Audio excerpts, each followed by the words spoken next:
Jose Mourinho on his actions at the full-time whistle. I was insulted for 90 minutes. I probably shouldn't have done it, and with a cool head I wouldn't have done it. But with my family insulted, including my inter-family, I reacted like this. Fellaini changes the game. We didn't have him in the first leg. We introduced Juan Mata not for the free kicks, but to put crosses into Fellaini, who always dominates in the air. Well, listen, let's clear one thing up, right? In my experience, players and coaches are abused for 90 minutes in most games, right? It's part of it. It's not right. It's part of it. But once again, on the first point, once again, he's stealing headlines from players. That's what he's doing here. He goes on, he cups his ear, the cameras are on him, and then he goes and has an argument with Bonucci, who comes over. So it's all about Mourinho. Again, there's a shock.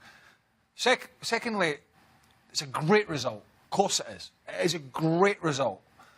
But I'm not buying this. This was a great United performance because I use the word again that Stevie loves, profligate. The only reason that we're in this game is because Juventus were profligate in the final third. So do we credit United for hanging in against a team that were poor in the final third and it finishing? Or do we credit them for coming back? And also, Allegri made the change where he took De Chile off, he brought Barzagli on, as if maybe anticipating the Fellaini balls into the box and all that. But it just made them sit a little bit back. Look, it might have been a great footballing performance, but this was a great Mourinho performance. He has made a career. How? How is it a great Mourinho performance when you give up 23 chances and some of them but you keep yourself in the game somehow. Because they're missing chances. And fine. That's got nothing to do with how he sets up. That's Juventus. You keep yourself in the game because you know if they're bad. If you overextend, you open up, you leave all kinds of spaces. But they did. At least you keep yourself in the game, and then you get away with the smash and grab at the end. They're keeping themselves in the game because Juventus are missing chances, not because that's on Juventus. Yes, but United set up defensively. United set up defensively. And how'd that work out when they were having all these chances? United set up defensively, and gave hoping chances to keep themselves in the game, and then bring on the likes of Fellaini later on. That's what they did. And only did because Juventus were profligate.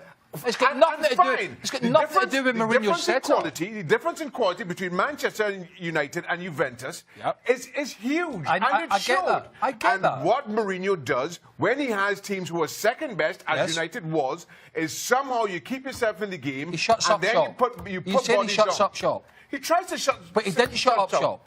He did not shut up shop. They gave up numerous chances, but not because they were trying to get forward. No, because Juventus picked them apart with some great play. Because Juventus are good. Yes, but so where's the credit for Mourinho's tactics here? Because Juventus missed a host of chances. I'm just saying, this is what Mourinho always does. You don't bother, you don't really try to attack the opposition. You sit back, you soak up pressure, you hope for a bit of luck, you hope for the other team to be a little bit wasteful, and then you bring on the likes of Fellaini and Mata later on, and you get the points. And that's what they did. And credit for that. What was your assessment, Ali? Well, I would tell you that as we were getting ready to come into the studio, the conversation was going to be about how good Betancourt looks, how much he dominated the midfield, how much he's running circles around Paul Pogba.